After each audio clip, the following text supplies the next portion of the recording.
Welcome to a special episode of Project Combat. I'm going to be watching the Let's Chat About Why Combat is Difficult to Understand in RuneScape video. This was an interview conducted by the RS guy, a prominent streamer. You guys should check him out if you haven't already. He interviews some of the combat developers and asks some tough questions that have become hot topics in the community over the past year. When I started the Project Combat series, I was hoping this was the end goal, to hear developers have open conversations with the community about what combat should look like and how to fix some of the problems that have existed since EOC first launched. So I never thought it'd actually get to this point, but here we are today. And to have developers get out of their comfort zone, put themselves on screen, and have these conversations means so much to me and the community. So I want to just shout out a huge thank you to the ones that are on the couch and the ones behind the scenes that are having conversations with players. It means so much to myself and to everyone interested in seeing RuneScape become the game that it really could be. This isn't a script. I'm trying not to script this one, so my communication isn't going to be as powerful as it usually is in the videos, but I'm hoping for a continuation of the dialogue that started about a year ago when the Project Combat series first launched. The whole point of Project Combat was to start that dialogue between players and developers, but more importantly, to have meaningful dialogue. I'm hoping that the conversations we have lead to actionable feedback, things that Jagex can actually take in and then go ahead and make changes on. So I'm going to watch this video and give my thoughts on some of the conversations that are happening here. I have watched it before doing this feedback walkthrough, so this is going to be me rewatching it, but providing some in-depth insight into some of the topics that are discussed. I'm going to keep it a bit short, so you're going to see me cut randomly as I edit this and take out things that are a bit excessive. But I'm hoping to give some further insight into what's discussed here to help reframe some of the conversations that were had and to just dig a little bit deeper. So I know this is an edited, cut down version of the interview. And I did drop a comment here where I said that I was a little bit disappointed with this video because it felt like there wasn't a clear direction to take with this. There's an acknowledgement that combat is not in the best state, but it didn't sound as urgent as I hoped it would. But Mod Ryan on Twitter did respond to that and highlighted that there is a lot of passion and interest in making combat feel good. So this video is me continuing that conversation. I want this to be a back and forth dialogue to make sure that we're really tackling the right problems and we're acknowledging what those problems are. A lot of my videos might be shitposty or meme-y, and it's all in good faith. It's all in an interest of making the game as amazing as it possibly could be. At a high level, I love RuneScape. Like, everything about this entire game has meant so much to me throughout my life. EOC came out 10 years ago, and it feels like there's still so much fundamentally wrong with it. I want to make sure that the conversations we're having acknowledge those things. I want to actually tackle the core fundamental issues, because EOC really was rushed out. I think everyone agrees that it was rushed out. And even though there's been updates to how combat works since then, there's a lot of fundamental flaws with the game that go so far beyond what is even discussed in this video and my videos. So I'm hoping that this walkthrough, where I listen to what the JMods are saying, what the conversation are having, and provide extra insight into the conversation itself, are meaningful. When EOC launched, I was 18 years old, and I didn't have the vocabulary or the knowledge or the critical thinking skills to effectively articulate why I felt like the combat system just wasn't fun enough. 10 years later, I feel like I'm at a point where I can better articulate that, but I'm still learning every day. So even all the points I make in my videos, they're not necessarily correct. I don't think that my ideas are correct or perfect. A lot of what I hear and say and think are up to debate, and I'm very open to changing my mind when presented with really good counter-arguments. And I'm hoping to receive that from everyone that's a part of this conversation as well, because we're not going to land on a good combat system unless we have meaningful conversation and we acknowledge and agree on what those high-level goals are. We want to make combat fun. We want to make it accessible. We want to make it challenging, really, truly difficult for the people that are chasing amazing achievements. So just again, shout out to these guys for actually putting themselves out on the table and having these conversations. A lot of them are very active on Twitter, and they respond to players, which is amazing to see. Some of them have been here since the beginning, since EOC was launched, so they have a little bit more context, and some are newer. And I'm happy to see the fresh perspectives coming from people like ModSpun. I think there's a sentiment among players that the game at this current stage is a lot more difficult to learn and understand than it maybe had been in the past. So if we could just go around the room, I'll start with ModPie. How do you feel about the learnability of RuneScape in 2022 or in current year? It's a difficult one to ask, right? So when we're approaching it as a designer, you say learn the combat system. It's not just like this one solution fits all thing. We see it as very much just like a learning journey. It's a better way to put it. So when you're saying learn to be like an end game, hyper sweaty DPS PvMer, that is a very different question to brand new player just learning the game. Yes. To be sweaty PvMer, I'm not happy with where our learning is, but more kind of how the complexity surfaces itself, I think is the better way to put it, or the knowledge of those complexities actually existing. Like in terms of like what the game actually provides you, it's much better when you start going away, right? Off of RuneScape, Off of RuneScape, right? So you probably see on streams, I just go PvMe Discord. Like don't even ask me, just go to the PvMe Discord, right? Because those channels are just... It's interesting that ModPie here mentions the player mastery journey, because that's basically what episode 4 is all about. And it says that the mastery journey is not fun, it's confusing, it's unintuitive. And this was filmed before episode 4 launched. So I'm curious what their thoughts are on episode 4, where I talk about that player mastery journey. So I think you can bring people further than you currently are. But I would totally agree with you that there is a point that you don't want to have an ever-evolving combat tutorial that teaches you super specific tick manipulation stuff, just because there's room for that external one. Once you get to the point where you're ready to actually implement super endgame finer points, you're probably going to be in a place where you can go to the PvMe and understand it and learn it. You raised a couple of good points there, like between yourself and John. There's a nice split in that we could do better at the early game for sure. Like I think, to be honest, if you right-click the settings cog on your bar and say set up action bar, I'm pretty sure it gives you a really bad bar right now. It does, like yeah. It's just not good. We could do better at giving you a bar and maybe even explaining like why we've given you that bar. So it's like, for example, I think that this conversation assumes that the combat system is in a good state. It assumes that the combat system is sufficiently intuitive that the only thing missing here is these nuances that should be explained to the player. When I play a game like Lost Ark, World of Warcraft, League of Legends, literally anything, I've never once had to look up why my area of effectability didn't hit all the targets that it looks like it hit. When I say that the combat system is unintuitive and difficult to learn and that Jagex should make a better job of making the system learnable, it's not that I want them to teach me the nuances of how two awkward abilities interact. It's that the nuance shouldn't exist because it doesn't make any sense. The nuance of how areas of effects work don't make sense. It shouldn't have to be something that you have to put in a tutorial. It should just be intuitive. It shouldn't have to be something I learn. And so the entire conversation around at what point should the developers stop holding the player's hand ignores that. I want players to be able to make sense of what's happening on the screen because it's just clear and intuitive.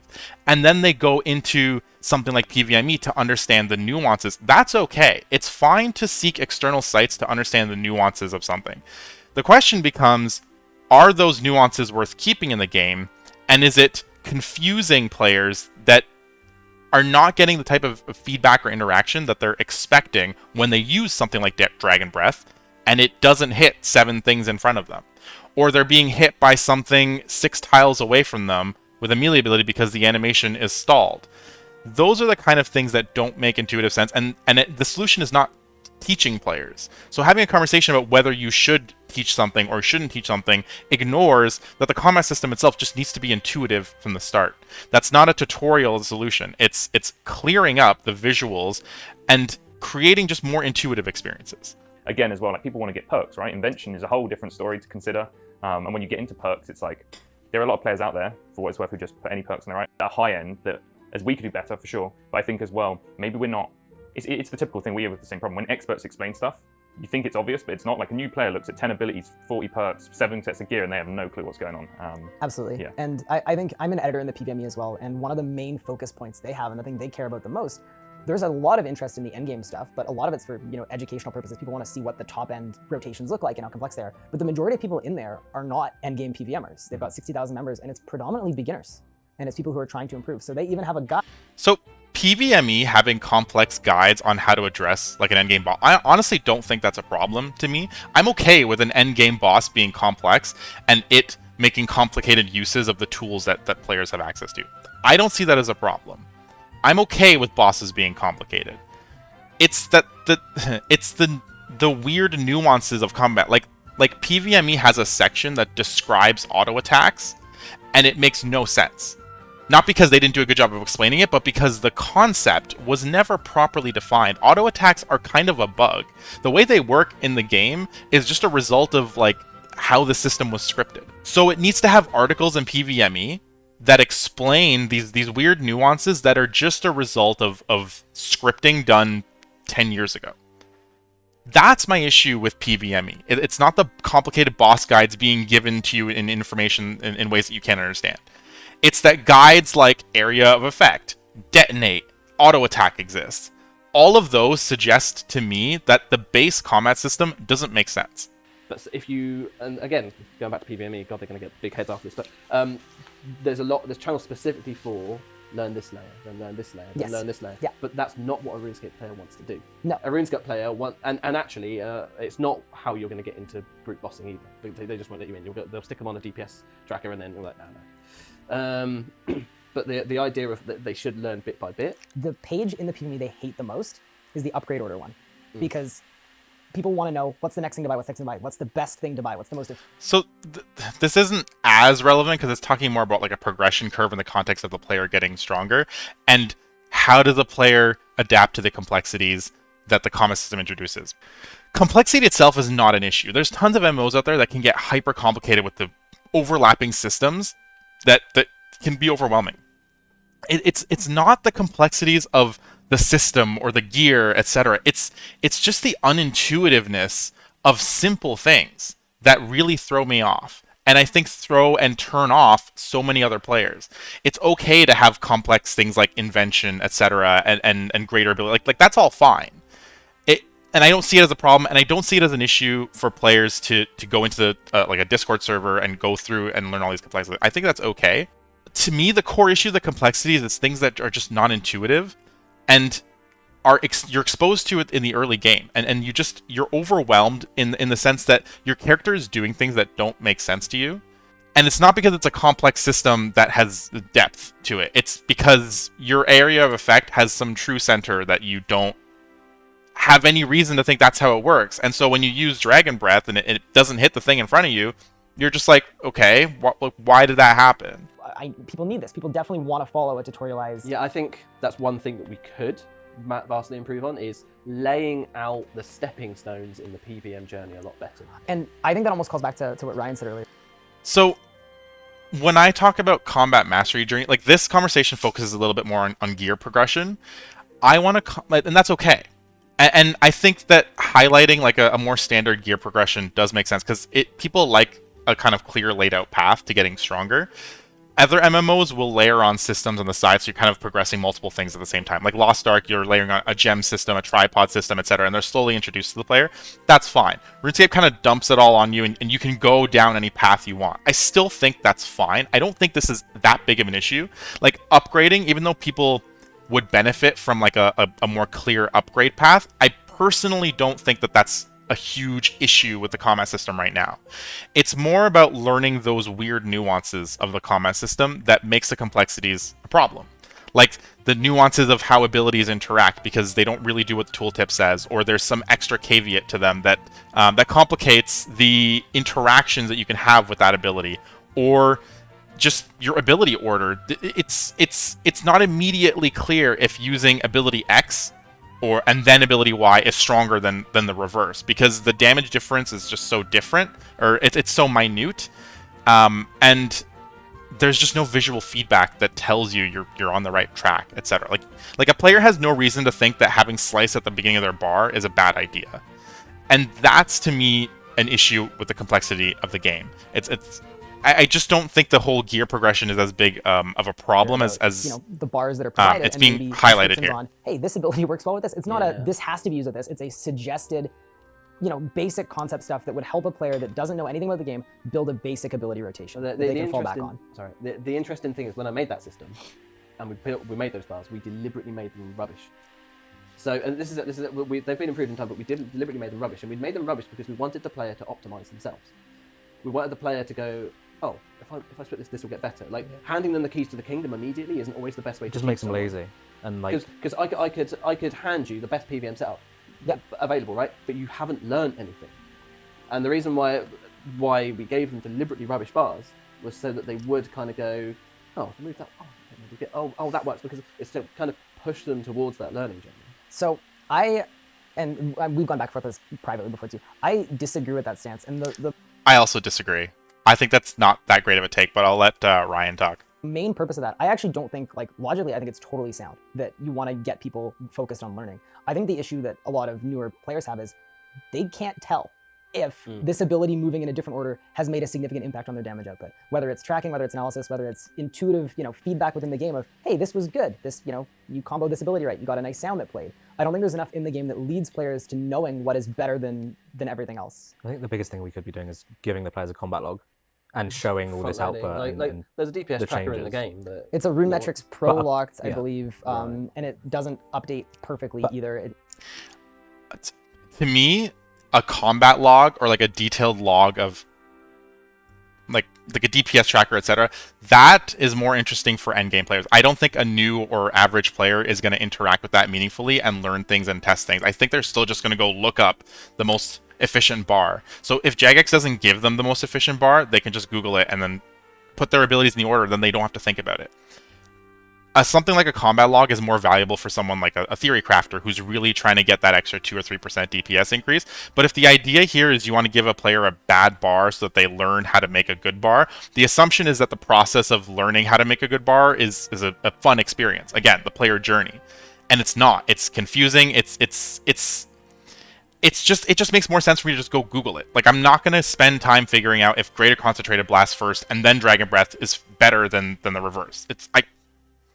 It's not a fun thing to explore. It's not an interesting part of the combat system, and there's no visual or audible reward for having that higher DPS. You just notice your kill time is increased by 10 seconds. I don't think the combat journey is in the position that would support the idea of giving a player a suboptimal bar and helping them, or to encourage them to discover that optimal bar. It doesn't add anything to the game personally. no. It isn't perfect. a combat log to say, hey, your needle strike boosted the damage of your snapshot by X. It's something we're trying to push for. Yeah, as a readable experience, and for players to there needs to understand, be- And- that had an interaction with this ability and it made it stronger, is something you can easily see and go, okay, now I know to sort of combo. And that is... I still think a combat log to address the issue of, I don't know if Needle Strike actually buffed something, it's too spreadsheety. It's too, like, there's not enough fantasy in that. It should be more ingrained into the experience that Needle Strike set you up with a buff and then your next ability got buffed by it. It just needs to be ingrained early game and not delivered in like spreadsheet format. I don't see that as a way to improve the early game experience. Again, personally. That is a perfect example of something that I personally think the learning experience for getting into RuneScape through PvM, I think it's one of the largest issues in the game. It's the thing I get asked about by far the most beyond anything else is, and I know I can speak to the other high level streamers as well that do endgame things. It's just, I can't understand how you're doing that. I need breakdowns. That's what Kyle said earlier about, 0.25xing and trying to get an understanding. And I think a little more handholding early with, your Needle Strike boosted your tendrils by X amount. I think things like that are absolutely huge for giving the player a feeling of understanding, what abilities do in conjunction with each other. Well, the information's given, right? So Not entirely. Sometimes. I mean, Not it's in entirely. tooltips. Which is what yeah, I'm it's in now it's in which is, tooltips, which but when you play any other game, you want to know what your champion does, or your new character, or your new class. So it's not given. Sponge was right here. It says 7% increase in your next damaging ability, but there's a ton of caveats to that. It doesn't affect damage over time abilities, for example, and none of that's communicated. But my bar might be Needle Strike Combustion Shot, and I'm pretty sure Combustion Shot, or Fragmentation Shot, whatever the hell it's called, I can't tell if it's the same ability, consumes the buff and doesn't actually do anything. So it's not given to you. Like, that's a wrong thing to say.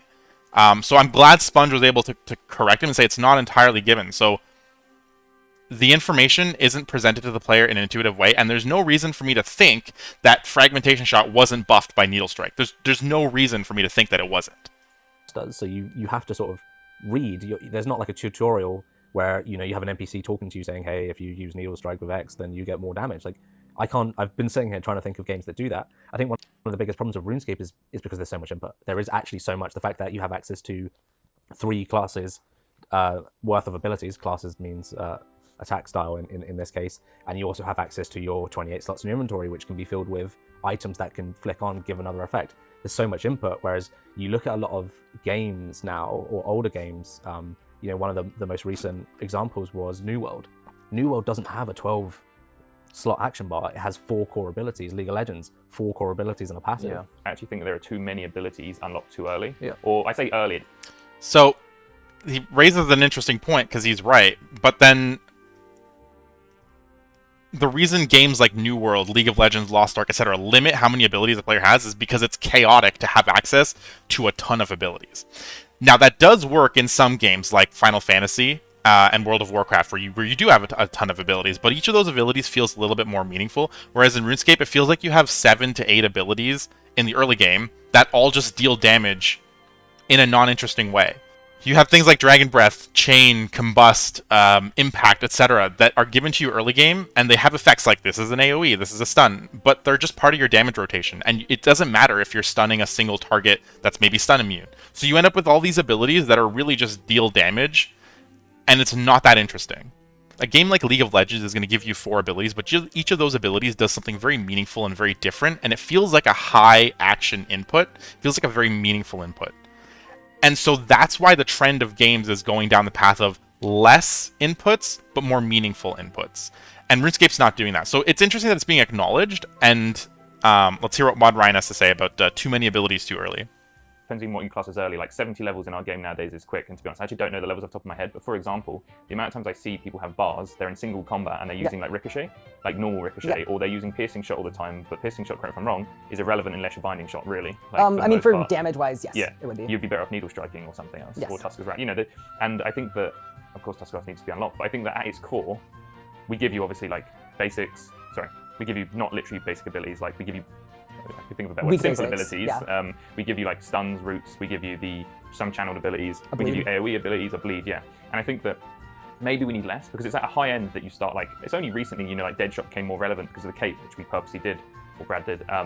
And I just think that, yeah, learning early, the amount of time. Yeah, we need way less abilities because having a stun early game just be part of your damage rotation is nonsense, especially when you have an ability on your bar rack that gains a benefit when you're hitting a stun target, but your stun doesn't stun for long enough to benefit from that. Like, it's just nonsense. It makes no sense at all. It's a terrible experience early game. You think that there's a combo and you get baited by it, and then it goes nowhere.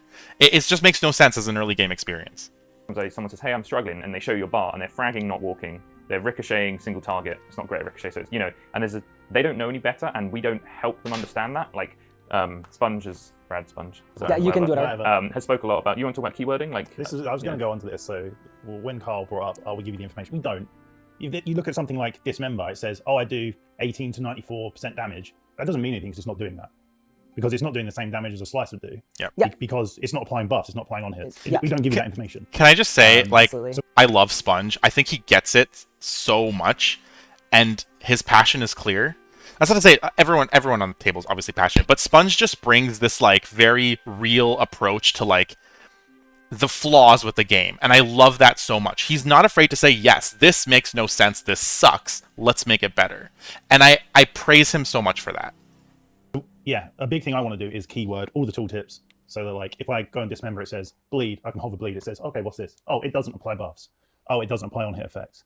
That way I have all that information. And a new player, they're not going to go, oh, Dismember, this is the best ability. It's doing more damage than this, even though it's really not. Yeah, no, I think there's a consistent. So a glossary is a really good idea, but I want them to take it further, because the glossary shouldn't be created based on what we have in the game right now. What I would want to see is the developers create that glossary for themselves internally. Like, what does a bleed mean to them? Exactly. And make that a defining philosophy for future content. For example, what is a threshold? Like, what is an ultimate? What are these abilities? There's inconsistencies that have been applied. Like, Tsunami's an ultimate, but now it costs 20% adrenaline, and it can be a net adrenaline positive. Omnipower is an ultimate, but it costs 60% adrenaline instead of 100% with the cape. So what is an ultimate? Is like, what does it mean for an ability to be an ultimate, etc.? these keywords and glossaries need to be defined internally.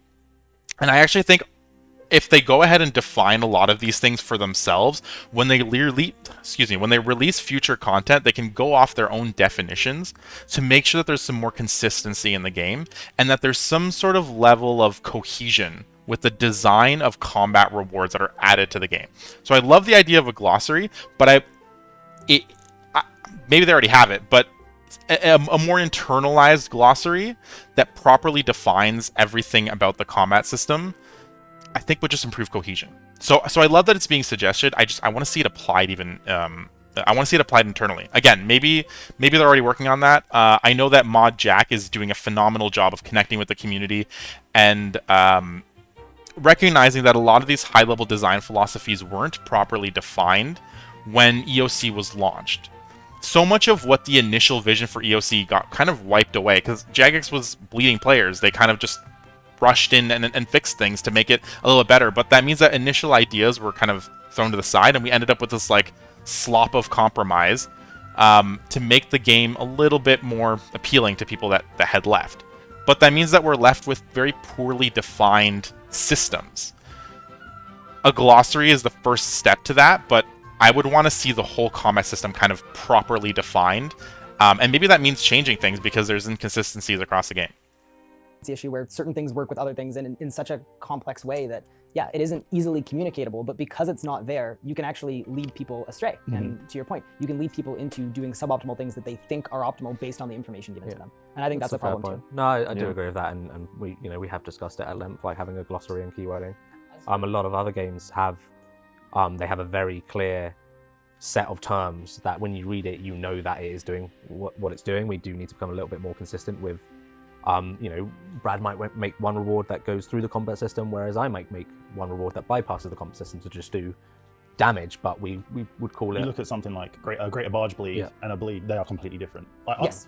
When just looking at someone doing a stream, you say, oh, it's the same thing. They're doing the same thing. It's also the same animation too, right? It plays the exact same animation as Slaughter. Under the hood, they're completely different. You can still do that. So like mine would be called true damage and his would be called ability damage. And that if we can keep going down that path of keywording and having a glossary that's understandable. Yeah, again, using a term like true damage, Riot defines that not just for players, but for themselves internally. What is it? What does it do? What is its purpose in the game? It's a counter to armor and MR.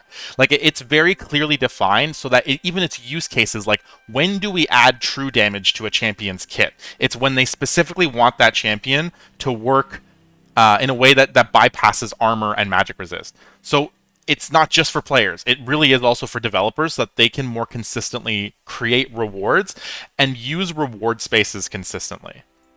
Then when a tooltip comes out that says, hey, this does 4K true damage, the player you can check can in the game, instantly within the understand game, and figure out what true damage is and how it works. There is a big flip we should talk about here, which is more information isn't necessarily better, right? Like information is just text, because we did ability tooltip rewording recently. Now, again, some of them aren't entirely correct, but we tried to like narrow it down to be more specific. We can talk about that separately. That's always been an issue. Yeah. Remember how That's a long problem. Detonate didn't say how much damage it did? Like... Yeah, I mean, but the thing to note is that like there are a lot of people like. We could talk, you're a big PvM, and we're all big like combat people here. There are people who don't have that much of an interest in combat. Like, think about combat is, I'm not going to, like, 8 skills in the whole game. Add them all up. And there are plenty of people who just want to slay because they want to level Slayer for other reasons. And because of that, they don't read the abilities, and that's perfectly fine. Also, we talk about DPS tracker. There are plenty of people who wouldn't even know what a good number is. Like 100k DPM, this is great. Like, other players are like, nah, it's 500k, it's a million. So more information is good for those who read, but for those who don't, it doesn't help anyone. Yeah. And I think that's where there's a lot of vision, different Baking learning, stuff into the visual game, learning, visual. baking it in, yeah. And like, I think we said this before we were rolling, but like as examples of, if you could go somewhere in game, it's kind of what the Combat Academy tried to do before. I can't even remember how Combat Academy worked. There is a degree of need some visual understanding of what's going on. Like if I was, like you said, it's not this straightforward, I'm sure, but if I was to Needle Strike and Snapshot, being told, great job, Yeah, that's one of the best suggested abilities to Yes. follow Needle Strike. And then maybe telling you if you've used Piercing Shot 5 times, for example, and they're never bound during those 5 times, maybe tell you it wasn't a great idea. Like, okay, but sticky keys. but- You've used it too many times. So it's not about. I don't even think it's about bad feedback. Like you don't have to tell someone that using Piercing Shot 5 times isn't necessarily good. I just think it should barely be an option. Like the game is designed in a way where Piercing Shot is unlocked early. It's slapped on your ability bar, and you have no reason to think that I'm not going to use it every now and then. But still, if it's more efficient to use Piercing Shot with a bind, landing a piercing shot on a bound target should give you some sort of visual or audio cue that tells you, like, good job, such that you know that's the optimal use of the ability. But on that point, how, like, let's say we introduce a new threshold down the line where Snapshot is no longer the best to use after Needle Strike, So- right? That's a lot of overhead for us Well, to look, I think- calculate and go. I think you abstract it up, right? So you have keyword interactions. Yeah. Yeah.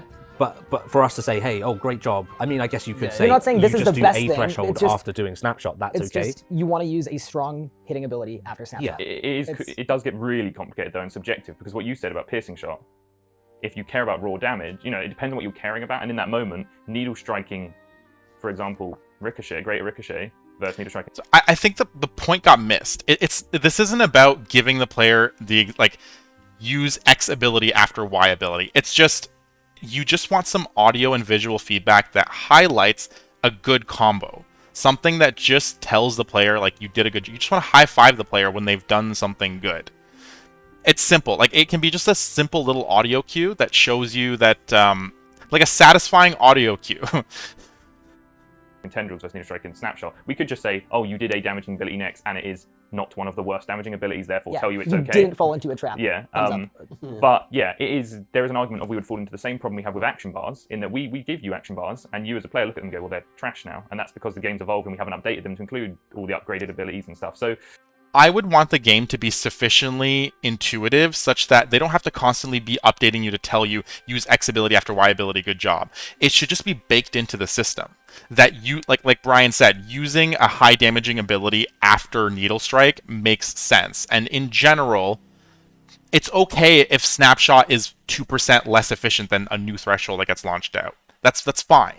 The point here is not that you want to give the player the exact optimal solution. It's that doing something optimally, even if it's not 100% optimal, should still be more visually and audibly rewarding than doing something that's a noob trap. Using Snapshot after Needle Strike should show something that tells you that the Needle Strike effect buffed your Snapshot. yeah, it's tricky because to do it well, for the most part, it's something we have to keep on top of. Like, we have to evolve it, and something these guys mentioned, which is a very, very strong design point. You'll notice if you ask any designer, we focus on designing tools rather than designing like the specific way to use them. Like, here is a bucket. It's a really good reference. Someone who worked on Sea of Thieves talked about it. They just made a bucket and said you can fill it up with water and let you do what you want with it. So we make an ability that sounds interesting and let players figure out what's best for it. We don't necessarily go, oh, we're going to make this ability so it synergizes with X, Y, and Z. We do sometimes, but Yeah, quite often Yeah. when we design an ability, it will fall into a meta. So when we designed Greater Ricochet, because of Okay. on-hit effects in range, right? That was the reason why Yeah. Greater Ricochet did the thing it did. So quite often when we design something, we will kind of loosely fit it into the meta, but You don't have a specific, this ability is designed to be used. Like, Omnipower was not specifically made to be used with Greater Chain. It was designed to be a stronger. no, yeah, chain is a perfect example of it. It's just a tool. It was just like, Great hey, Chain was wouldn't made and we yeah. just kind of sat on it like, they'll use it eventually. yeah, They'll find yeah. something for Wouldn't it. it be and cool if you that could just comes reapply out. ability? I'm okay with this. I see combat as a set of tools as well. I just want those tools to be intuitive and interesting and fun to use. That's, I think, the disconnect. A lot of the tools that we have, it's just not immediately clear what you can do with them. And a lot of the tools don't become interesting unless you're already invested in the game. Like, when you get Greater Chain, now it's a cool tool. But up until you get it to the greater level, it doesn't do anything interesting. It's just a multi-hit ability. Like, it's not a fun tool. And so my argument here is, yes, the combat system is a set of tools, but the set of tools that you give players in the early to mid game is uninteresting. Totally uninteresting. And then, yeah, players, like you say, Zuck, perfect example. I think, to be honest, when I did that Zuck mechanic, you told me to move them in closer so Greater Chain worked. to make it work. But yeah, like, it's also good for us. Sorry, this is off topic, but it's good for us as designers when something about EOC, which is great, is that it's evolved since the beginning. You know, like, we can be honest, it wasn't great when it first started, but to be where it is now, I'd say we made like huge strides. It's in a really good place. You know, there are always going to be issues, but we've got to such a good place because of working with the players. Like, oh, you know, this ability sucks. Okay, so what do we consider? We consider boosting the ability, making items that boost it, or making a greater version or whatever. And we work with the players to define what is essentially their combat. You know, we don't dictate it. We work with you guys. So yeah, we make some of the issues as well. Like, So it's interesting that he mentions normal mode Zuck in the conversation around tools, because there's an interesting thing that happened with the One Defense community trying to clear normal mode Zuck's third challenge. So in the third challenge, you have to tank 2 typeless hits, and One Defense players don't have access to Barricade. which is what most mains do. They literally use barricade and walk AFK away from the computer. Some really cool strategies players came up with, none of them worked. The tool set didn't actually work. My favorite strategy and theory that came up was, why don't you stun lock the typeless attacker so that he never attacks you? And so when I was testing it, I stunned the attacker, the stun icon appeared, and he still attacked me.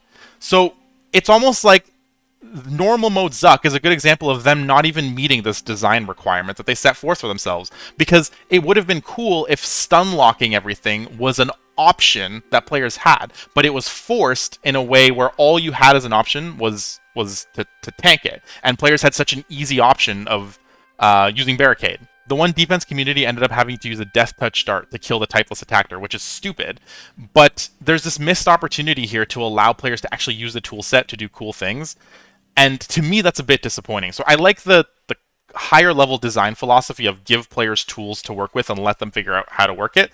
I just want to see those tools be more meaningful for the early to mid game experience, and for them to just be more intuitive to use and more fun to use. Make Switchscape more of an issue if we want to talk about melee and stuff, but yeah. Yeah, that's probably a little yeah. technical for what we're Yeah. getting at right now, but I don't disagree with you there, that there's definitely, it wouldn't be reasonable to design something and already have baked into the game, this is where this should be used, this is going to be the meta for this ability. And I think, yeah, you have to find the line of how much information is good to provide. You don't want to give too much, you don't want to give not enough. And I think the opportunity or the option as well, I think is good too, because I think if there was somewhere in game where, to what Kyle said earlier, where you can see what true damage is, I think that would be huge, because I know a number of players would use that and actually want to learn to understand it. I think the extra step in the barrier, having to go somewhere external and then try and control F and look for the thing you're looking for, I think that to me, I think inhibits a lot of people's learning experience. Yeah. I have a question for you. Absolutely. Hit marks, hit splats, whatever you want to call them. How, what's the way of phrasing it? So at the moment we show ability damage, we show auto attacks slightly differently. Yeah. It has never made sense to me that auto attacks show up differently than ability damage. There's no difference between the two, and there's no point in the game where it checks if your attack is an auto attack or abilities. It makes no sense to me that that's unique, and it's like a faded, hard to see hit splat. When you get hit by an auto attack from like a boss, even if that attack is like 7k, it's still this faded, hard to see hit splat. To me, it never made sense that auto attacks like looked differently than abilities. I don't know why they did that. And it gets even worse because if you crit with your auto attack, it looks like an ability crit. So just side comment, auto attacks looking different is nonsense to me. But anyways. We show crits. We show what is yours and what isn't. Yes. Do you think that, I'm trying to think of a good way of phrasing it, how do you feel about the current hitmark system? Do you think it could be better to represent any of this or help with this? So first off, I will say I don't think that's one of the biggest issues in terms of learnability, readability. Disagree. The hit splat system in RuneScape is so outdated. It's fundamentally the same one that was launched, I think, in like 2010 or something, where it changed from like the old school kind of 4 circles into the lined ones. To me, the hit splat system is so terrible because it doesn't give developers the tools to adequately convey information about things like damage over time and all the complexities of EOC. Like, there should be very clear hit markers for things like stuns and stun immunity, and the way damage over time is displayed in our current hit splat system is terrible. It's not built for it. You see like all these tiny little hit splats that take up just as much real estate as like a big crit. Hit splats are in a terrible position right now, but I want to see what they have to say. I think hit markers disappearing in large groups and only seeing a certain number, and other people being able to override yours, I think is fairly significant.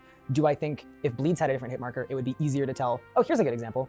In a group PvM situation, if I chuck a massive bleed and then you do, yours just clears mine.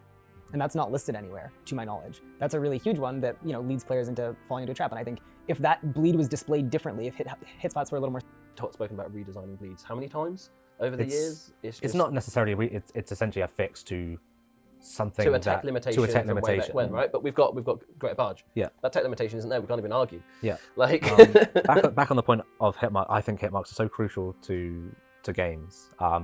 A couple games I can think of, the bigger your hit, the bigger the hitmark is displayed, and it pops up and it sort of does a shake, and your lower bits of damage, or they just appear for a little bit and it's off, and that all ties into feeling, right? Yeah. And it goes back to what we were saying earlier, is like if you did your needle strike and then you snapshotted, boom, big hit, it's displayed larger. So there, we're not necessarily saying, hey, we need you to go into your tooltips and read how this works. But instead of visual indicator of, oh, I use these two abilities together and boom, And- big hit appears on the screen, you then know that, oh, hang on, I did an interaction there that made my thing hit, or a crit appear. Yeah, this is really standard in games. It's just, you get like combo hit splats, you get crit hit splats, you just get hit splats that better communicate what's going on, and they're used as an easy way to high-five a player when they did something good. This is standard, and we don't have that in our game. Like, crits, even crits, like, sometimes they just come out and I'm like, oh, like, I don't know why that crit. Did I do something good, or did I just get lucky? I have no idea. It's a little dopamine hit. Exactly. For doing the right thing. It's important. And It's reward systems, yeah, right? It's how you design pretty much every teaching tool. touching on the dopamine stuff, if you can make things feel great, like a subtle camera shake, and you make that camera shake bigger the bigger you hit, that's you actually understand what is going on and can start to string these things together. And to me, that's one of the big things that the game doesn't do enough of. And I think it makes combat it makes it a lot more intuitive if systems like that are Just as a side note, I think that a lot of what they're talking about here is better delivered through visuals and audio cues over the hit splat. To me, hit splats are a supplement, not the solution.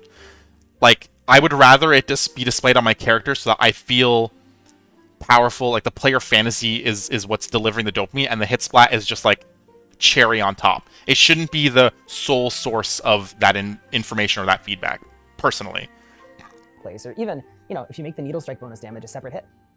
So they can see how big that number is. I'm not saying that's necessarily the way to do it, but they can see their bonus damage. The trouble with buffs in RuneScape is there's so many layers. Like, think about when you're being hyper efficient, how many things layered on top of each other you're doing to make that one hit just that much bigger. Like, you are, what, You've got like 6 or 7 different buffs, layers deep? And like, you want to have them all as separate hits or like sub hits. So, do you know what I mean? Or even in a combat log, it would be ridiculous. Yeah, I was literally just sitting there thinking of like it was buffed by it goes through and it changes. No, I was thinking just specific to abilities interacting with each other, because I think that's something we're talking about, layering on things.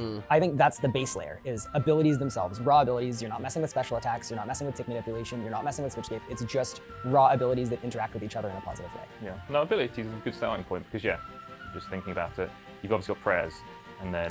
So, just to kind of like... There was a bit of a disconnect here, and it's because ultimately, when you have conversations with the community members and players, they're not game designers, so there can be a mismatch in the way people are thinking about something. I think that the suggestion of like a separate hit splat really came from me. I think Ryan was just kind of reiterating it because it came from the video. That's not to say that that's the right solution, but it's just a quick example that if supplemented with better audio cue and better visuals around needle strike and what it actually did to buff your ability, and supplemented with a better hit marker system that can show like added damage in a cleaner way, I think the whole point of this is just creating visuals and audios, however we do it, that better communicate to player an execution of a combo is valuable in helping people understand what the heck's going on. Yeah, everything else to account for. But yeah, if it's purely abilities, you definitely move in a better place. But again, the curse, like the double-edged sword, more information on screen is not necessarily better, right? So if like suddenly we go from having 6 hit marks right now, let's just say we double that and make 12 hit marks displayed. I mean, sure, high-level players are awesome, and then low-level players in group fights are like, what's going on? I mean, I'm going to reference something, and you guys can let me know if you've seen it or haven't. There was a video made by a channel called Project Combat, and they basically spent a full hour, I don't know if you guys are familiar with it, going over a lot of the reasons why combat is difficult to learn in RuneScape 3. So, like, I couldn't describe how amazing it felt to just be name dropped like this, and I appreciate it so much because it, again, everything I say, even in that video, like, I don't like how it was structured. Honestly, I would redo the whole thing if I could. The way I phrase things, the way I word things, the way I show things, it's not up to my expectations that I would have now with how far I've come and how much conversation has come out from the video. But it's just incredible to see it, to see a shout out, because the idea and the dream behind launching that series was literally just, let's have a conversation about combat and let's keep it going, and that's exactly what's happening here.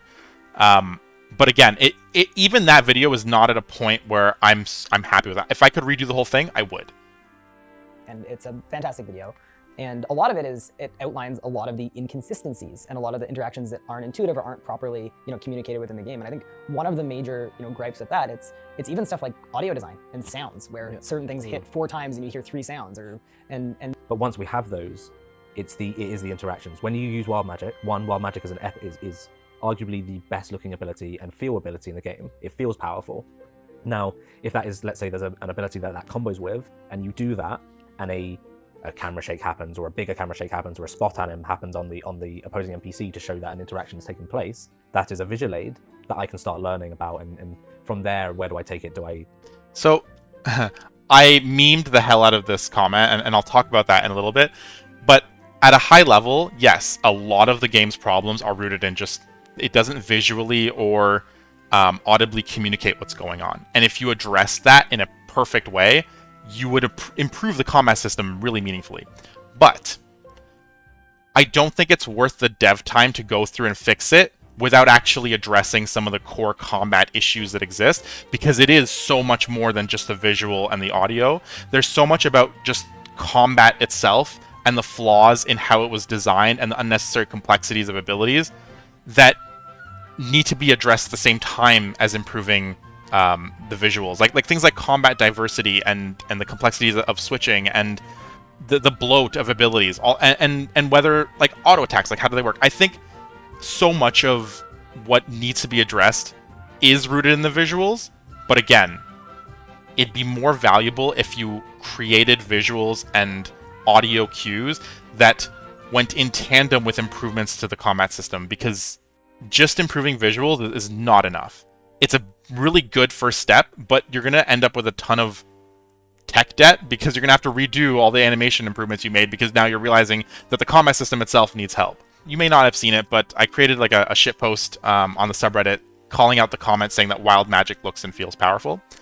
And again, I meant no disrespect to the team when I pointed it out, but the issue isn't the subjectivity or the opinion of whether or not Wild Magic looks or feels powerful. There's a lack of cohesion in the design of the looks, the visuals, and the audios and the animations relative to the power level of something. It's not immediately clear if you show someone an ability what its power level is. That is objective. So whether or not we feel like a particular animation looks cool, you have to have high-level philosophical guidelines that outline what something like a threshold should look and feel like. The example I used is the Fire Strike auto attack animation. Whether you're using a staff or wands, if you go in game right now and you auto attack with Fire Strike, it looks cool, it looks powerful, but it's weak as hell. And if you put it side by side someone using Wild Magic, they use the same projectile. And the audio effects are not much different. Like, nothing communicates that Wild Magic is so much stronger than the Fire Strike auto attack. And that is a consequence of a lack of cohesion and visual design and audio design behind abilities. Magma Tempest, if you just looked at the animation, the visual effect, you can't tell that that's a basic ability. It could be an ultimate for all we know. It looks cool.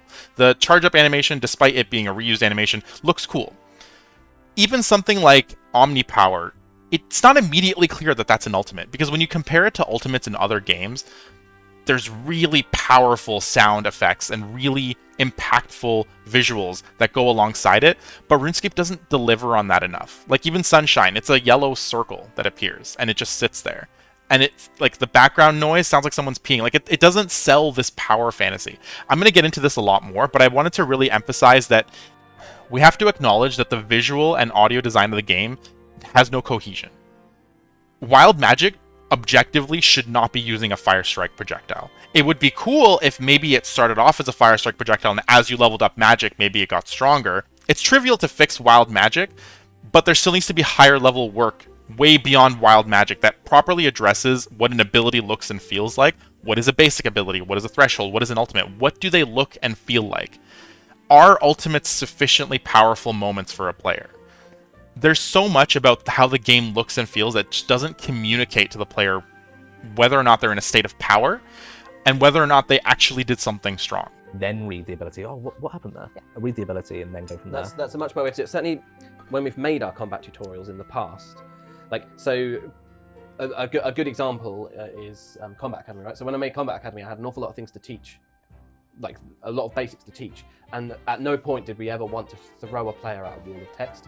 Which is why the Combat Academy was you being a TA helping someone go through, because we also had to like to break a fourth wall. Yes. Because you can't have an NPC in game talking about abilities and cooldowns. I think we ended up doing it with Lady Deathknell a bit, but like these really like UI level things that we need to explain. It's hard to do. It's really hard to do as a game, because at the end of the day, a game should be fun, and what's less fun than reading through reams of text? So I think these systems need to exist, and we need to kind of soft promote good behaviour. Yeah. I think it's immensely important as well. I have a question for you. Yeah. So we could talk about some abilities that you cancel early, right? Purposely at high end. So just I don't think tutorials are the right solution. I think the game itself should be a tutorial. I think just playing combat should slowly get you into understanding what's right and what's wrong, which I think that they're describing that when they say like soft guiding you towards it. This is going down the right path in thought process, and I like it. I just want to see it more emphasized, and I want it to be acknowledged that the visual and audio design of the game is not sufficient in its current state. It's wrong. It is wrong to have Fire Strike the projectile for wild magic. Like that's wrong. Snipe or whatever else. Concentrate blast, maybe? I don't mage. Is that one? You mean rapid fire? Regular So conk, snipe. rapid fire. Yeah. I mean, assault. Yeah, There are a number of rapid ways fire. you can cancel a ticker. channel. Yeah, so yeah, post push channel, yeah. So something really interesting about that, which I'd be interested on your thoughts are, actually, one, what do you think about it first, then I'll give you my... So those I see as less of an issue. I think it is info that is not displayed in game. It is also in most cases a save of one singular game tick. So if someone is go ahead. But do you think that information should be shared in game? You should cancel the last hit of this ability to get. It shouldn't be shared in game. It should just not be a thing. Channel canceling being objectively efficient all the time is nonsense to me, because it doesn't add anything to the game. It's just like a way of gatekeeping damage by just the player not knowing something, and the only way they know it is someone tells them like, hey, you should cancel this channel, because completing the channel is inefficient. And yes, you should always cancel it. There's no meaningful thought that goes into canceling a channel. Get the most out of DPM. I think in a perfect world, yes. No, But I really Interesting. disagree. I think- yeah, well- very interesting. Anim cancelling Actually, is a global Yeah, thing. that's what I was going to talk I about. think okay. So this is going to be an interesting conversation, because he used the term animation canceling, and they are not talking about animation canceling. Actually, I would walk that back a little bit. I think it depends on how it's displayed in the game. I think a lot of players learn how to cancel assault early because they realized if you hit your destroy, you still see the next assault hit splat. You can visually see that you're still getting that fourth hit even though you hit another ability. So, and to me, that is intuitive enough that. So the other issue, and he just described perfectly with channeling in RuneScape, is that the hits happen at very particular ticks. So there's objectively correct ticks to cancel something such that you get the free hit off anyways. And if you cancel before or after that, you just waste DPS. Again, I don't like that, because there's an objectively mathematical correct way to cancel these channels such that you're always just doing better DPM. It's not interesting to learn it. It's just a way of gatekeeping damage. Like, once I know when and how to cancel a channel, I'm just going to do it every single time. It's like, it's clear that you're getting that extra hit splat and that canceling it didn't lose you anything. I think it's more of an audio-visual, thing where if that's displayed properly, I think that's great. I think listing it and being like, you should cancel this early, no, that doesn't make a If we ever put that in, we should just make that the way the just make it the way Yeah, no, just shorten the ability at that point. Yeah. Absolutely, just shorten the The ability. reason I ask is because naming a few games, like naming like Super Smash Bros. I mean, if you talk to anyone who plays Smash, they'll tell you about how being frame perfect for things. League of Legends, any of your typical games, like animation cancelling it is the skill difference between, like, let's just say an average player, and it is your skill ceiling, right? And from a design point of view, a lot of those cases you could argue they're bugs. Like, it's never intentional, but it makes the skill ceiling go up when you can, like, master, you feel like a true master. So they have become, I would argue, they've become a normal part of games. Like, yes, they might have been a bug, but they just get left because they add to the thing. Like, think about it, just League of Legends as an example. There is a champion whose entire kit, you just animation cancel the entire time, and there's such a significant difference between that. And I think that's okay. Like, your average player can snipe like normal and, like you say, miss one tick. It's not a So he mentions League of Legends as an example.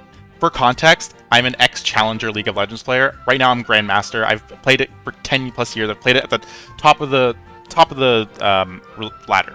He's talking about Riven and animation canceling in Riven, and he's saying that it's okay to have animation canceling intentionally in the context of it adds to the skill ceiling, because there's a skill expression component to mastering the champion and mastering the animation canceling component to get off more DPS. So Riot Games typically hates animation canceling, just for context. They actually removed it from a bunch of champions. The only reason they didn't remove it from Riven is specifically because their community, the Riven player community, loved it too much and wanted to keep it, and they fought to keep it.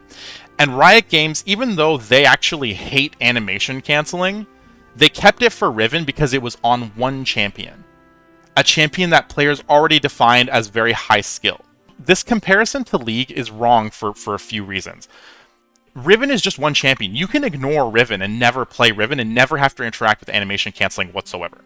That's why Riot kept it in, because it was one champion, they were like, whatever. But in other cases, they removed it, because typically animation canceling it's a barrier. It's just a complex, it's a complexity on top of it.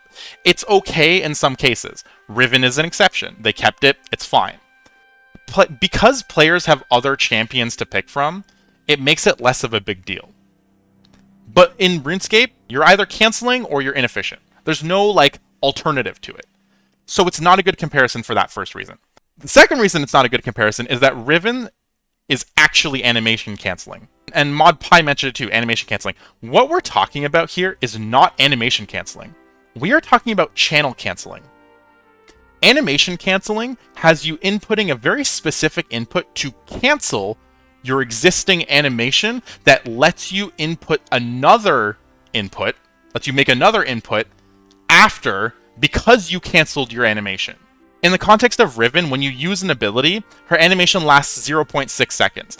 But if you input a movement command, you can cancel that 0.6 second animation and input the next action sooner, something like 0.2 seconds, and it speeds up your combo. That's animation canceling because you're canceling an animation that would have otherwise locked you out from making other inputs. What's happening in RuneScape is not animation canceling, it's channel canceling. It's closer to you playing like Misfortune, whose ultimate is a channel, where over 3 seconds, as long as you're channeling, you're dealing damage. When you walk away from that, you're not animation canceling, you're just breaking your channel. In RuneScape, it is objectively efficient to break your channel at very specific times, but that's not animation canceling because you're not inputting something in between. Like you're not locked to the animation such that you need to cancel it. Calling it animation canceling is wrong. There's no champion in League of Legends where canceling the channel early is always objectively correct. It doesn't exist. Canceling your channel in League of Legends is a very meaningful decision the player has to make because they're giving up whatever benefit they're getting from their channel. So you can go ahead and look up any champion in League that has a channel, and you'll very quickly realize all of them, typically, players want to complete the channel. And I guarantee you, if there was a champion in League of Legends where players always canceled a channel early, Riot would change it. Because that suggests that the channel is not sufficiently designed for players to make a meaningful decision around it. This comparison is wrong.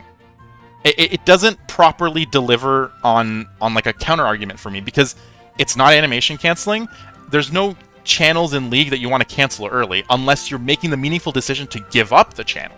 But in RuneScape, you're not actually giving up the channel. In most cases, when you do the cancel, you're still getting off 4 hit splats.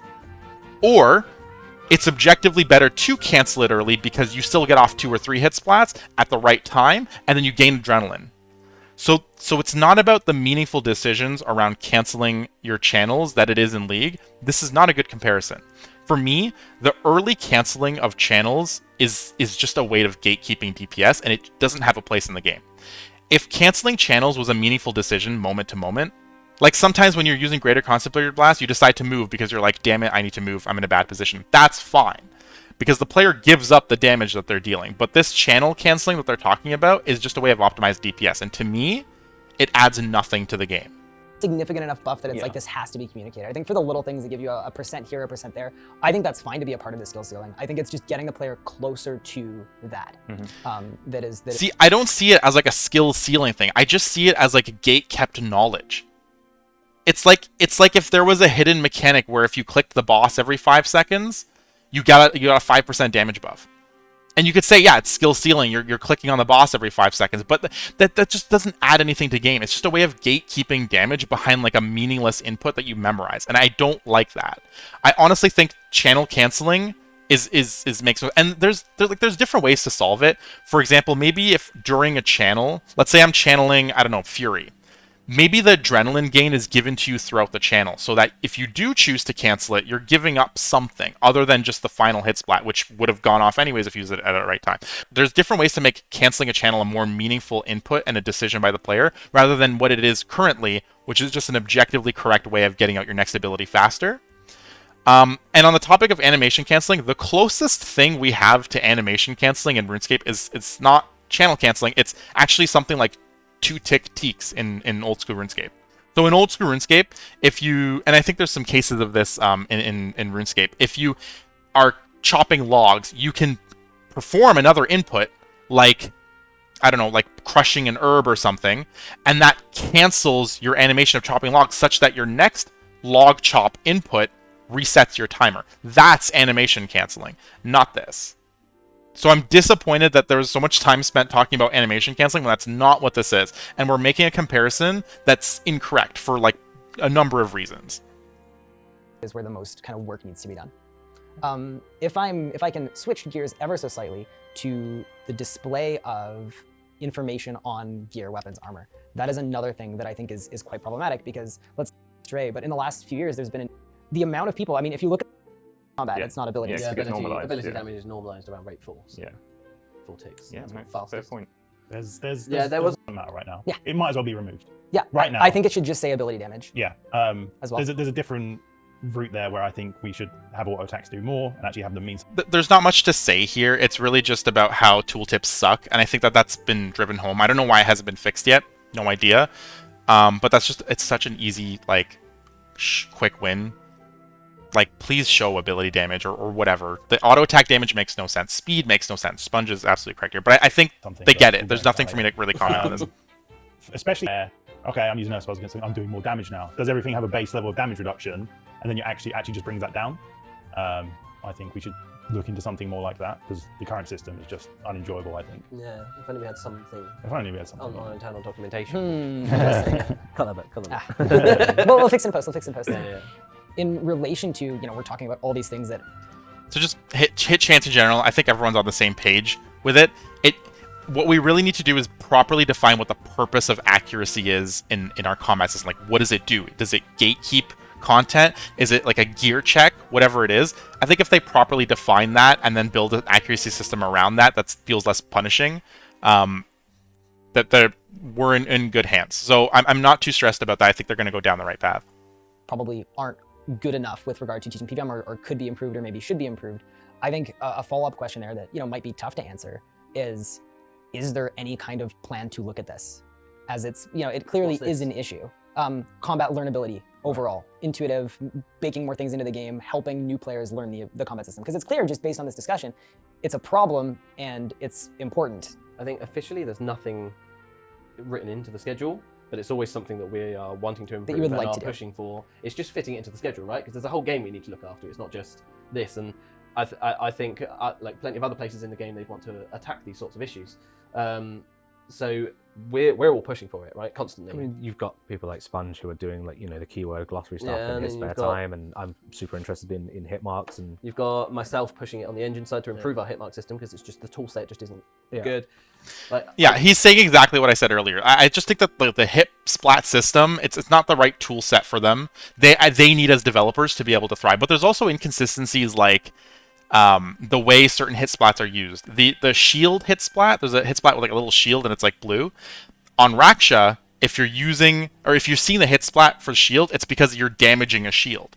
But if you see that hit splat on like Zuck, the Hurricane, if you see that same hit splat, what it actually means is it's reducing your damage. So there's even inconsistencies in how hit splats are being used. So it's nice to hear that their solution is we need to rethink how hit splats are worked. Like, what is the tool set of hit splats that developers have access to? What do they mean? How can we be consistent with them? That's where I want to see the direction of combat going. But it is a little bit disappointing to hear that there's nothing like really there's no focused strategy to tackling it. It's just people kind of like fitting it in where they can, and obviously it's totally out of their control. It's very much a result of the, I guess, bureaucracies and just the complexities of game development in general. I might be biased, but I think that combat to me is such a big reason why RuneScape is not as popular as old school. I honestly, genuinely, truly think it is mostly combat. If combat was fun, more intuitive, and just felt better, the game would be a lot more popular. I'd love to provide better onboarding. It's something that we were looking at doing. So when we made the Berthorpe tutorial, the post tutorial. Yes. Yeah. That was definitely done with a view to extending it as a kind of like progression track. And we actually wanted to kind of handhold the player and then slowly release the handholds until they complete Dragon Slayer. That's where we wanted to go with it. Wow, Right? okay. So then you let them go then, and then the game becomes a full sandbox. I mean, you can turn off the thing. Yeah. That was, so when we made it, that was the plan. But obviously, other initiatives come along, things become more important. Yeah, you are all exceptionally. I mean, my experience being here, you are all exceptionally busy and have a lot of things on your plates, and you can't you can't sit down and do this in a lunch break. This is not a. And I believe this because it's true for just the game dev industry in general, especially if there's a lot of rotating people. Like, people don't stay at a company for a very long time. Some do, obviously, but people look for new careers, etc. So it can be really hard to integrate yourself into the complexities of this combat system and then try to fix it. And then you're worried that, like, even a change that you think as a designer would be good for the game, you're going to get blasted on Twitter because someone didn't like it and they make a big deal on it. They shitpost on Reddit and it's a big deal. So it is, I understand it is super complicated to go about addressing something like this. And it's also why I think, like, I want to see a full combat rework personally. I want to see, like, ground up redefine it. But that's really hard to sell in the context of, is this worth our dev time? Do we have the resources for it? Like, I get that. Lunch breaks. This is a full game scale. We need to, fix combat learnability, It's readability. incredibly complicated as well, Yeah. because every time we attack it, it becomes outdated in about 2 weeks. Like, we've got to fix it at a higher level, and yeah. Yeah, A lot of exactly. This is the solution is not tutorials. It's not to, like, teach players how to deal with the complexity. It's to make the complexities more intuitive so that players can learn it by playing the game. doing various things. Sometimes we rework a little thing behind the scenes that's more preparation for in the future. And it's just like things like that, yeah. We are always trying to do the best with the time we have. Obviously, in an ideal world, we could sit and, like, solve problems, but it's not always the case. So yeah, we dig away, and I think that some of the points we just discussed, like, maybe some of them are more important that could be broken down smaller. Like, for every ability we now make, maybe we should define a keyword with it, and then we can roll that back as and when. And, like, get there slowly, not just one update, everything is keyworded. It might feel a bit unorganized, but to some degree it's either that or maybe it doesn't get done It's at all. that or not So, doing anything, yeah. and yeah. And this is a hard one because something might make sense in the context of the change you're making, and then you want to go make another minor change, and you realize that a decision you made with the previous minor change clashes with this, and now you're constantly trying to play catch up. So they're in a really tough spot because it was hard to rework combat 10 years ago, and now you have 10 more years of content to consider when you're reworking it. So how the hell do you actually go about fixing combat? Do you do it piecemeal? Do you take it all on at once? I have ideas on how to approach this, but, like, I empathize with this is not an easy thing to solve, but I also think it is such a high priority thing. Like, combat needs help so much more than just, like, fixing a few animations here and fixing some tooltips. It really needs a core, high-level, fundamental rework. It truly does. Absolutely. I've got a question for Mud Sponge, Brad. Yikes. So you spend a lot of time in the PvMe and working with I'm just going to skip this section because he just kind of talks about the PvMe community, and its general interaction with players is good. The players that are going to get involved in these conversations are just going to have a general bias that we need to consider.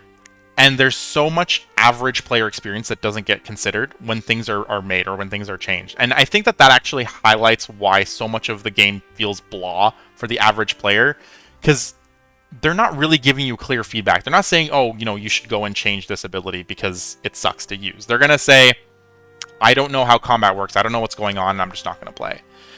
They're not really communicating to you that this ability is not fully satisfying or the player fantasy here is not met. I think that we have to be very mindful when we're collecting feedback from that endgame community, because it tends to mostly serve the endgame community. And not everything that they say, while it might benefit them, would benefit the rest of the game. For example, a common request is, I want more action bars. And obviously Jag is going to be like, no, we don't. That's not a good idea. But it highlights how they're not always, they're sometimes focusing more on the solution than properly defining the problem and then fundamentally addressing that problem. More action bars solves the issue of, I don't have enough keybinds, but maybe the problem is you shouldn't have to have that many keybinds in the first place. So it's always important to properly define what we're actually trying to solve here, and whether the solutions being brought in by players in, like, the PvMe Discord are indicative of a higher level problem. like you giving back to us. So in terms of you asking the question, well, you guys keep on doing this using your personal time, it's like, well, it's a mutually beneficial thing. That's why we do it, right? Yeah. All of the people that work on the game love the game, and we do it for the love of the game. It doesn't feel like work for us. And I absolutely believe that. Like I made the comment in my previous video, like there's a lot of passion that goes into it. This is true for pretty much most game developers out there. I believe this so much, right? Like you can tell that there's a passion and an interest in it. My challenge is I want a more clear acknowledgement that like the fundamentals aren't working. The fundamentals of evolution of combat, the high level design goals that were put forth on the table when they designed this combat system 10 years ago, they're not being met. And the foundation doesn't properly support players or developers in building unique, fun, interactive experiences. There's so much about combat and about EOC that needs to be addressed, and it just stresses me out so much. We want to see it improve just as much as you guys do, but we've also got the business at the side to kind of tackle with, and like as boring as business, it's like, no, we do have finite production resources, finite time resources. So like we're doing that kind of juggling, and you guys shouldn't have to care about that. We should be like the mouthpiece of the... Absolutely. And I want to be very mindful of this whenever I put forth proposals and ideas of like, is this feasible? Is this doable? And that's why if I was to propose like them reworking combat fundamentally, I don't think they can do it on their main game. Consider reworking combat in like a separate game mode and sell it as like an old school leagues kind of thing, where you come up with this entirely new combat system that kind of takes what makes all of RuneScape feel like RuneScape for all RuneScape players, put it into a leagues, test it, sell it as like a temporary game mode, and constantly iterate on it. And if it sells, if players love it and it blows their minds, you can then start to take some of that and put it into the main game. Obviously, like that's just an example, but even though they said we shouldn't have to worry about things like that, I think for us to really put forth meaningful suggestions, I'm always going to put effort into considering the business needs. How do they make money, essentially, right? How do they spend 2 years on a combat system rework and make money off it? Because the last time they did it, it didn't go so well. What are your guys' thoughts, just full-on personal opinion, on PvM macros, but I'm going to subcategorize them as well. In the high-level PvM community, there are lots of players like myself don't use any macros and never have, but then also, you know, game of combat in old school, right? Yeah, you're kind of fighting against the interface and how quickly you can switch between everything. But in RuneScape 3, do we want that? And if the answer is no, then a macro system is the answer. It removes that mechanical barrier, which is basically why people macro, right? It's that mechanical skill. They don't have to do that every single time. So yes, for accessibility, 6-7, that do we want mechanical skill to be a thing at the skill ceiling of RuneScape? So my personal take, I feel very similarly to you with regard to small macros, does a couple things, main and offhand, or a bladed dive switch. I don't really see those as a skill leap. It's an accessibility. I just freed up 2 keybinds because I already hit 14 buttons with my thumb and it is going to fall off. So to me, that's very different from one that gives you a tick perfect, it's like auto detonate, in-gen. So I talked a lot about this in my 4th episode, but a lot of the switches and a lot of the high input of the game feels like meaningless inputs. So a macro system is one solution to that. You have to ask the question of what do we actually want our player, a master of RuneScape combat to be? Is it high APM? Is it more decision-based? Like, that needs to be properly defined before a macro system gets added to the game, because a macro system basically says, okay, we're accepting that we have tons and tons of inputs, and we're just making it easier to make those inputs, because whether or not you press X and use resonance, or press Z and X, which equips your shield and uses resonance, it's not meaning that Z input was not meaningful. In the context of macros, I see it as a solution, but I want the problem better defined, and I want it to be proven that macros are the solution. At the end of the day, we just want you guys to have fun playing RuneScape. That's our motivation, right? How you go about doing it. There's an argument that, well, that guy can use that third-party thing that I didn't even know about, and that now I'm having to do manually ticking is miserable, right? It's absolutely miserable. So like that's less fun. So yeah, we just want you to have fun at the end of the day. So we're like, yeah, macro, we don't care. But in reality, no, you don't make the rules of RuneScape, and you have to follow them. I don't want anyone in my PvM community to get banned. I don't want to grow the PvM community, not shrink it. Yeah, they're just talking about the nuances of actually introducing PvM macros and how players are getting around it. I want to see the high-level conversation about what their vision for combat mastery is. Does it include high inputs? can we identify the more meaningless inputs and cut them out? Because I personally don't see a lot of value in really, really complicated but memorizable inputs. Do I need to buy an $100 gaming mouse to be able to, £100 gaming mouse, to be able to play RuneScape? And the That answer should be is, on RuneScape's progression curve. the answer is, yeah, the answer is no, but also if there was an in-game macro system, even less of a no. Because it just frees up keybinds. It makes the APM, a little bit lower than it is, and it's gotten higher and higher over time anyway.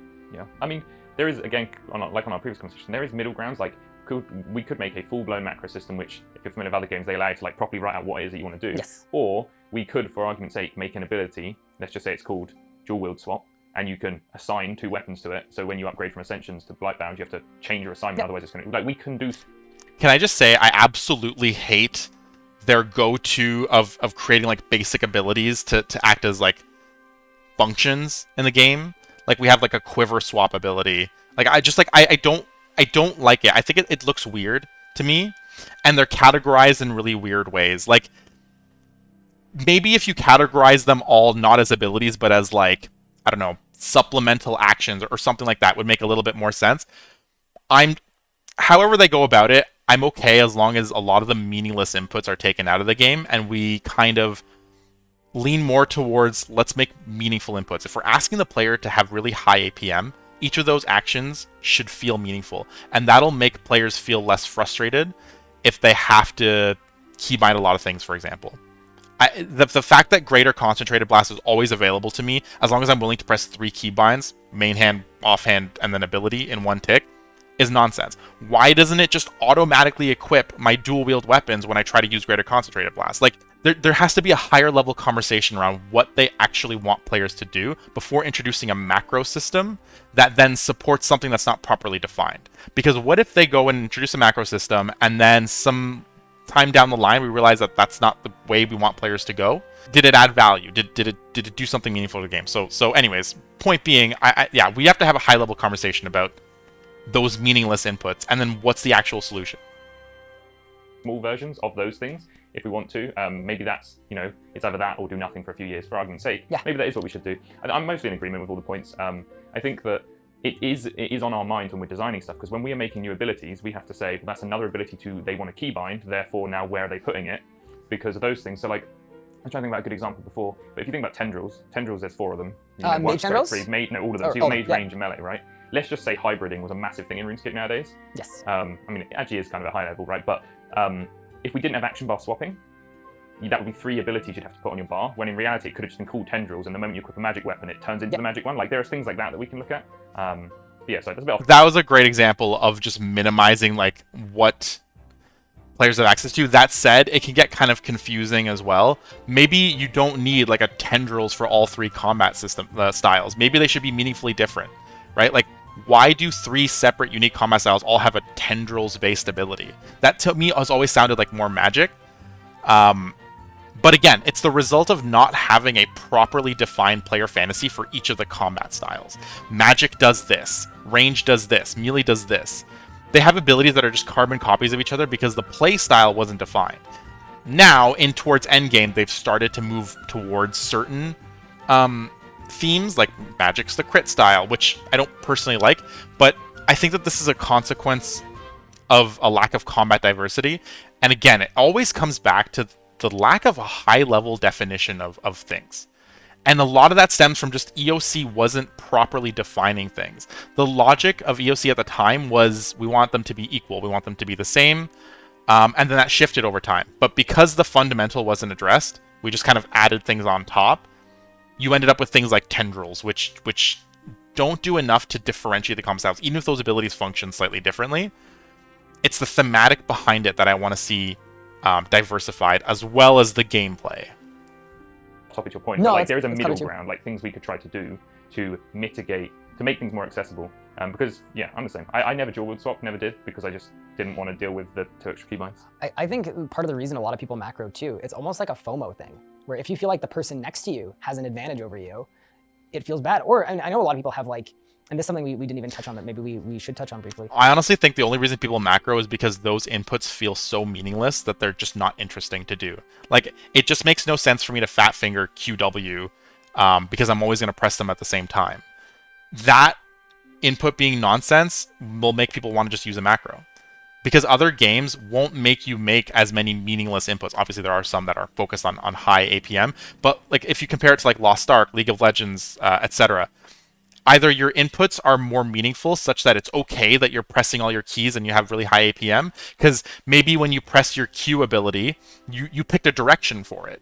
And that direction makes it a meaningful input rather than just a nonsensical input. So even though you're pressing Q every 2 seconds or every 1 second, giving it some choice and some decision making made it feel meaningful, so now you don't care that you're pressing it every 2 seconds. Little things like that are more about the base combat system design that, again, it feels like RuneScape doesn't have properly defined vision and high-level philosophies for what combat should be. It kind of just, things just get added to the game on top of a system that kind of sucked 10 years ago, and so much of that suckiness still exists. We can't really say anything because then players might take it out of context and then get banned. And literally just the other day, someone on Twitter went, "Mod Sponge, is it correct you said this, that it's okay for me to use macros?" No. I was like, Yeah. what? Where have you got this information Which from? is why the line was, it's not us. It's not on us. Yeah. Like, Yeah, we no, don't and get to choose. the official Yeah. ruling is that macros are against the rules. One input for one action is the rule, Yeah. right? But again, we're not banning for it. So our policy needs to be more upfront and honest. Well, that's all the time we have. Thank you all so much for joining in this fantastic discussion, and we will see you all in the next one. So overall, like it sounds like they're on the right track, and the reason I dropped this comment down here was because it from this editing, it just felt like there wasn't as much, like, they're acknowledging the issues. They're saying like, yes, we can do a better job here, we can do a better job here, but to me it feels like there's not as much urgency, or like there's not as much acknowledgement that it is actually a really big problem. Like again, personally, I think that the major issue with it's not MTX, it's not the wonky, crazy cosmetics and whatever. It really is just combat. If combat was in a better state, the game would be a lot more popular. And now that players have so many more options coming on the market, like Lost Ark, etc., it's becoming really hard to justify my time spent playing RuneScape's combat system when there's just objectively better combat systems out there. And I still think that the limiting factors are not the tick system and it's not the tile system, despite those often being referenced as like, if you fix these, it'll be addressed. Genuinely, I just think EOC was a mistake, and it has not been fixed. It's been improved slightly, so there's this narrative of EOC launched and it was crap on launch, but it got much better and now it's in a good playable state. I honestly think it hasn't gotten as much better as people say it is. I think that EOC needs a lot of work, like a lot of fundamental work, almost like they're redoing the work that they did 10 years ago because they just didn't do it right the first time. And we haven't addressed the fact that they didn't do it right the first time. We've only piled things on top. We haven't gone back and said, what are we trying to achieve with the evolution of combat? I'm convinced that the only real way to actually fix combat is really to pitch like a leagues, like an RuneScape version of leagues, old school leagues, where you have this like separate locked down game mode that just comes with a new combat system, and they just try things. And if those things that they try don't work, that doesn't matter, because when you come back for season 2, you make fundamental changes to the game because no one cares, because they're not committed or married to that. It's a separate game mode. And you keep trying to see if you can find this like sweet spot combat system that appeals to everyone and even brings players back that forgot about RuneScape, or they just don't play anymore because they've moved on to more modern experiences. I want to see that explored, but obviously that would require a ton of work, a ton of commitment, and there's risk associated with it. But even if you think back to Darkscape, fun fact, this one's for Mod Pi if he's watching. Back with Darkscape, there was a big Reddit post where someone talked about improvements they want to see to the combat system, and it took off. And then Jagus responded and said, all right, we're going to do it. We're going to make combat better. I made that post. That was me. That was me 5, 6 years ago, if not 7. And I saw the potential. Like, the game has so much potential. I don't think ticks or tiles are the reason that the combat system is not as good as it would be. If we improve ticks and tiles, we improve precision, but the game loop, like the combat system itself, doesn't change much. We just make it more responsive, and we increase the precision of players. I think that there's a combat system out there that takes everything about RuneScape that players just kind of intuitively understand it to be, and delivers it in a really satisfying, fun, challenging, complicated, deep way, but it's a fun experience. Learning it is a fun experience. PvP becomes a fun thing that's modernized and designed more intently. I'm going to continue the Project Combat series because I want to see that achieved, and I want to continue to highlight that the fundamentals of combat need a lot of work. I'm so excited that this happened. I want it to continue. I want to get much deeper with these conversations. So I'm going to keep going with my video series. And I'm very open and receptive to people telling me I said something incorrectly or I made a point that made no sense, because I'm not perfect. My designs and my pitches and my analysis is always up for interpretation. So long as we end up with a conversation that leads us to a better combat system, I'll feel like the series is doing its job. So hopefully this was entertaining for you to watch. I wanted this to continue to feel like a conversation, so this is my way of kind of having a back and forth with the developers and responding to some of their thoughts. Again, maybe the things I said here weren't articulated correctly. Oftentimes things are miscommunicated or misinterpreted, so you have to just keep going back and forth and work towards a high-level design philosophy that better serves the game, the player fantasy, and delivers on a good combat system experience. That's what I want. Keep an eye out for my next Project Combat episode that I'm hopefully going to launch in a few weeks. I go over things like player fantasy and visual design for combat. How can we make it cohesive, consistent, and feel good for the player? See you guys.